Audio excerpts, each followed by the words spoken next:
Estados de agregación de la materia. Cuando estudiamos la física es importante conocer cuáles son los conceptos principales que manejamos en el estudio de esta materia. Uno de ellos es entender el concepto precisamente de lo que es materia. Hay muchas definiciones que podemos encontrar, algunas más simples que otras, pero una definición que nos puede servir es esta. La materia es toda sustancia u objeto que tiene masa y que ocupa un lugar en el espacio. Además, está constituido por átomos y moléculas. Aquí hay algunos términos importantes. La materia es una sustancia o un objeto, es decir, no siempre son cosas sólidas. Puede ser un líquido, como el agua, como la leche, como el petróleo, o puede ser un gas, como el helio, como el humo de la combustión. Incluso puede ser un objeto o una sustancia como el plasma, por ejemplo, los relámpagos que vemos cuando llueve. Bueno, una característica importante es que la materia tiene masa. La materia siempre tiene masa, no importa la forma en la que se manifieste. Además de que tiene masa, ocupa un lugar en el espacio, es decir, está utilizando u ocupando un volumen. Sin importar el tipo de materia o sustancia que se trate, siempre va a estar constituida por átomos y por moléculas. Sabemos que las moléculas son grupos de átomos que se van uniendo para formar un cuerpo. Ahora, cuando hablamos de la materia, hay dos propiedades o dos grupos de propiedades generales. Entonces, para entender la materia, debemos hablar también de sus propiedades. Estas pueden ser generales o extensivas, o particulares o intensivas. Las propiedades generales se llaman así porque todos los cuerpos lo tienen. Entonces las presentan todos los cuerpos sin distinción. Es decir, no importa si es una piedra o si es una bola de algodón, siempre va a tener estas mismas propiedades.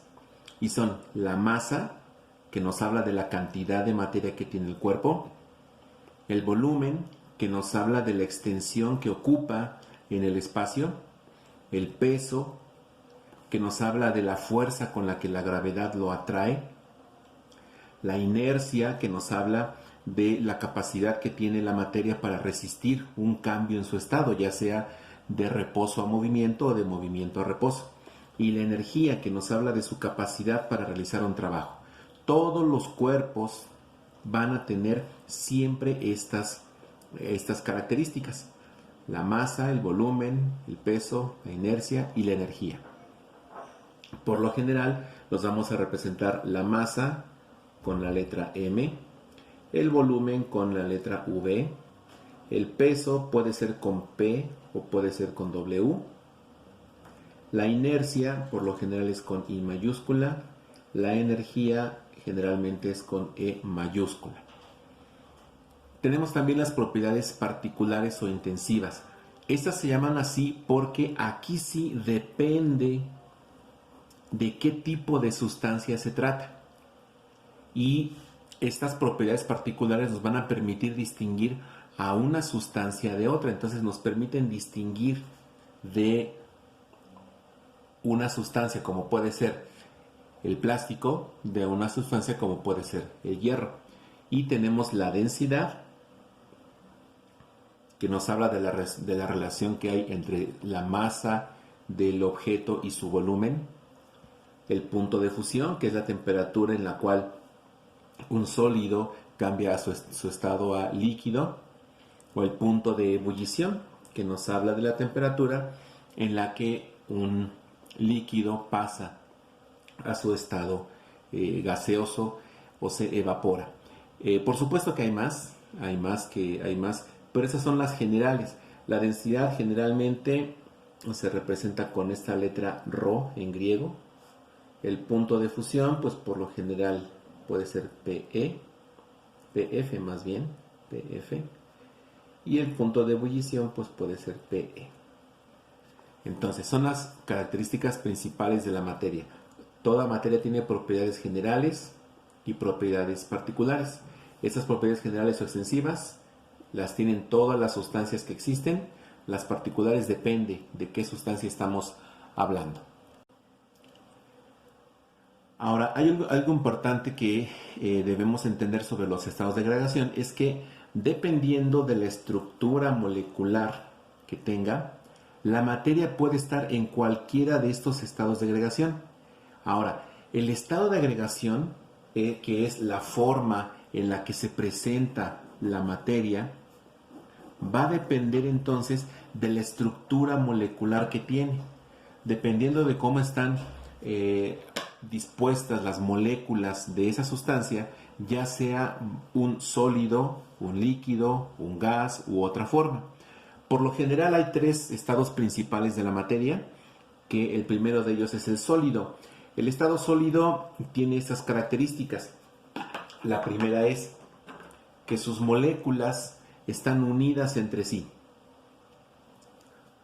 Hay una estructura molecular, aquí tenemos el ejemplo de una roca, una piedra. Si pudiéramos ver en un microscopio, sus moléculas se verían así. Cada molécula está unida a la otra o hay muy poco espacio entre ellas. Eso hace que las moléculas estén unidas y eso significa que su cohesión es elevada. La cohesión es la fuerza con la que están unidas esas moléculas. Al estar las moléculas unidas entre sí y tener una cohesión elevada, los sólidos son impenetrables. Es decir, no podemos atravesar esta roca a menos que la destruyamos. Pero como no podemos atravesar una roca, una pared, un pedazo de madera, no lo podemos hacer porque su estructura molecular no lo permite.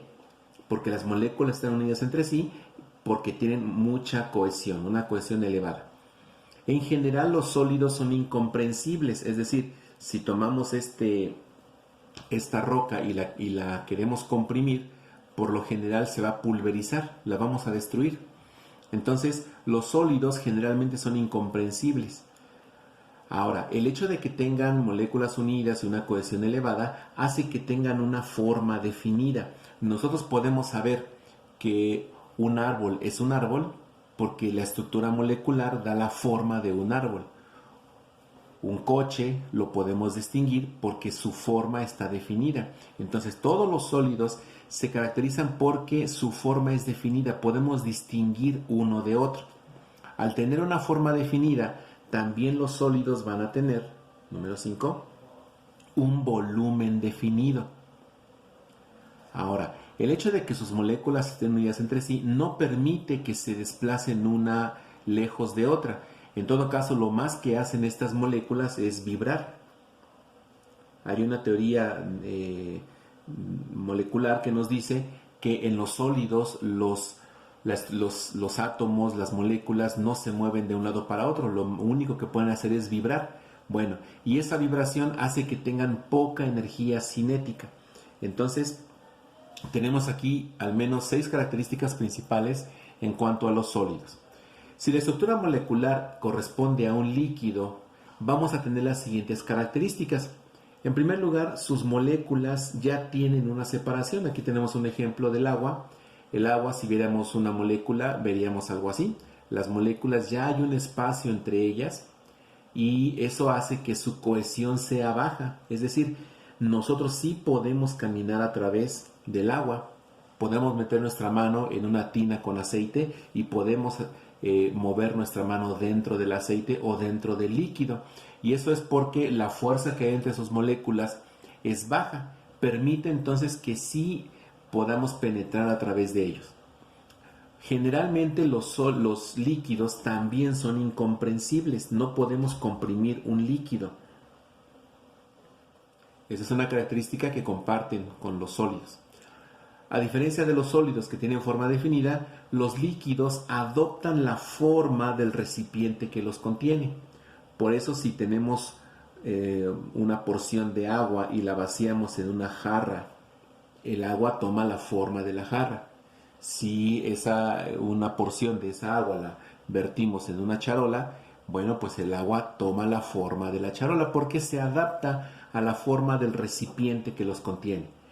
Ahora, las características de los líquidos hacen, número 5, que su volumen se concentra en el fondo del recipiente.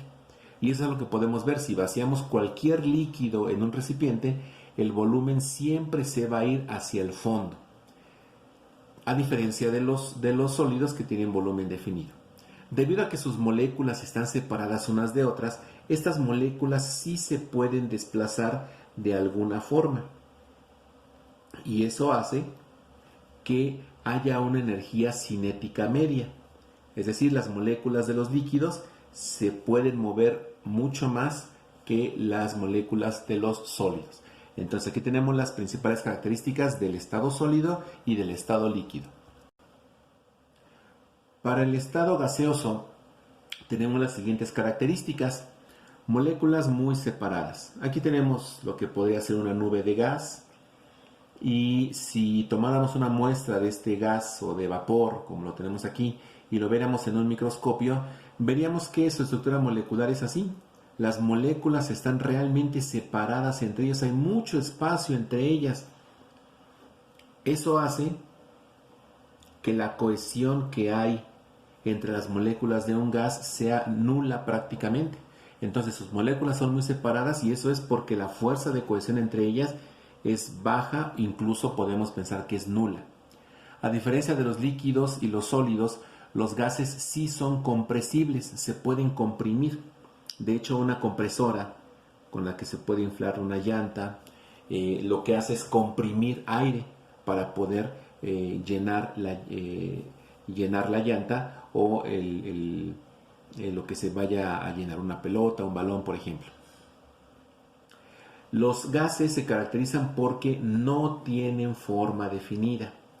Un gas no lo podemos ver a simple vista. Sabemos que está ahí porque pues, generalmente lo podemos ver u oler incluso. Pero los gases no tienen forma definida. En cuanto a su volumen, número 5, el volumen que tienen los gases abarca todo el recipiente que los contiene. Dijimos que el volumen de los líquidos se concentra en el fondo, pero en los gases no. Los gases, al tener moléculas muy separadas, su volumen abarca todo el recipiente que lo contiene. Por eso es que se pueden comprimir.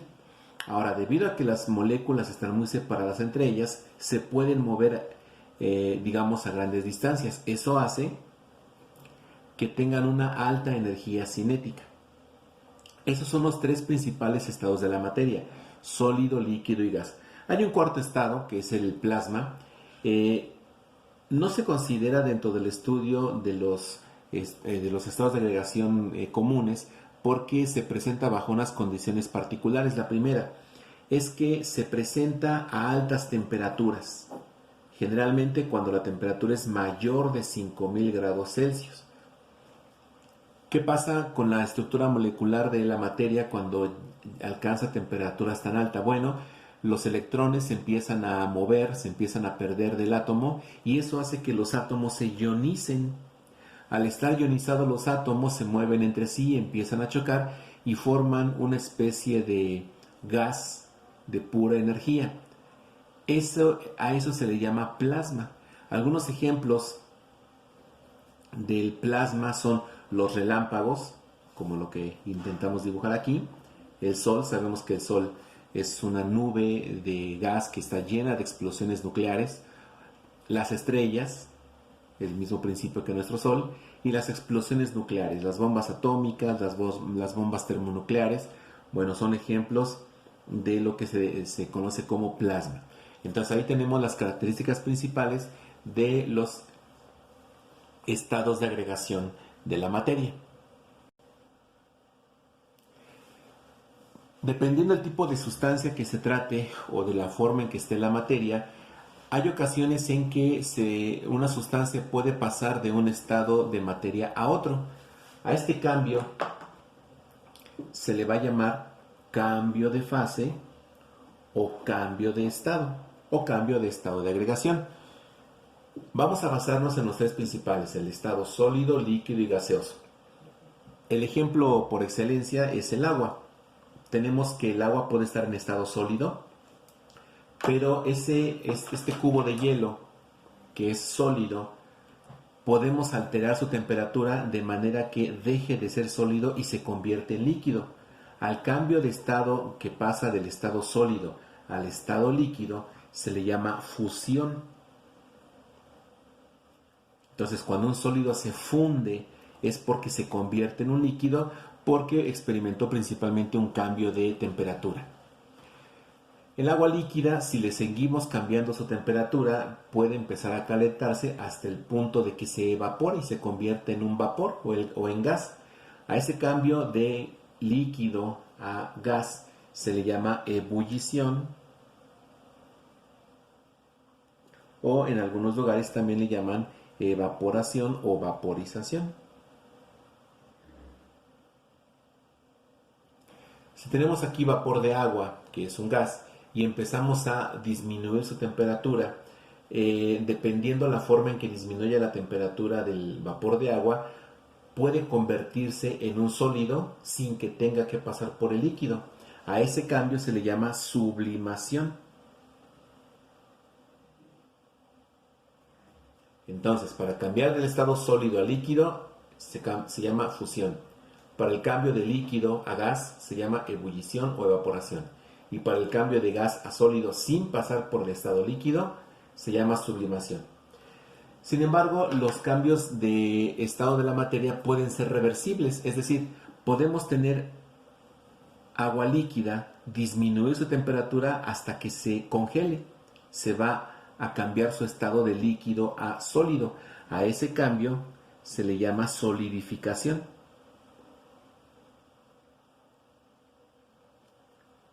Si tenemos nuestro vapor de agua y también le empezamos a bajar la temperatura, de modo que se empieza a concentrar en la pared del recipiente y se convierte en un líquido, se le llama condensación.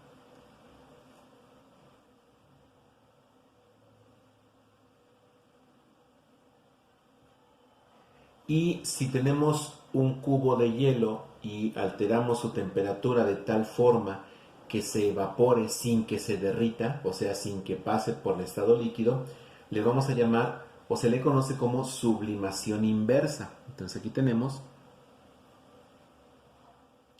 la sublimación inversa. En algunos lugares a la sublimación inversa también se le llama deposición. Entonces, son los cambios que tenemos de estado de la materia. De sólido a líquido, fusión. De líquido a gas, ebullición. De gas a sólido sin pasar por líquido, sublimación.